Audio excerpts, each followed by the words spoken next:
A ruthless Tongan side was too much for the Canadian U20 men's team as they fell 36-20 in their final Pool D match in Fukuoka, Japan. Despite heavy pressure in the opening minutes by the Canadians, Tongan scrum half Sione Finau was able to capitalize on a turnover to put his side up 5-0 with 6 minutes played.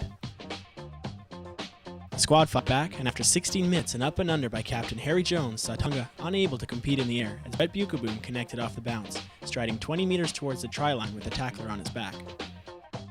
The Canadians struggled to defend their opposition off the set piece as Tongan lock Liaki Moli and center Sione Lafuo would each go over, taking a 17-5 lead. Later in the half, Canada would respond through the boot of fly half Connor Braid as he slotted the 3 points of a penalty to have Canada trailing 17-8 at halftime. Tonga would touch down twice more before Canada was able to answer. An impressive play by the back line would see Connor Traynor break several tacklers before laying off to Aaron Johnson to narrow the gap 31-13. The yellow card for Tongan tight head prop Longo Takataka saw the Canadian side pound the Tongan defense, stretching them wide to eventually see Will Phillips dart over. Braid's conversion had the Canadian team within 11 points before Tongan center Siono Lofu put the game out of reach with a devastating try-scoring run to put his side up 36-20.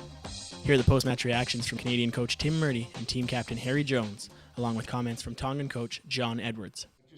I guess congratulations to Tonga. Well-played match by them. Our boys will be incredibly disappointed. I think they, at the end of the day, let themselves down a little bit. They had a lot of possession in the first half and didn't come away with the points when they needed to. And Tonga, when they had their opportunities in the first half, built a scoreline that gave them a bit of a commanding lead going into the second half. And it was a hard game to chase from that point. So our boys will be disappointed, as I said, and as they should, because they had enough possession and territory to come away with some more points early on.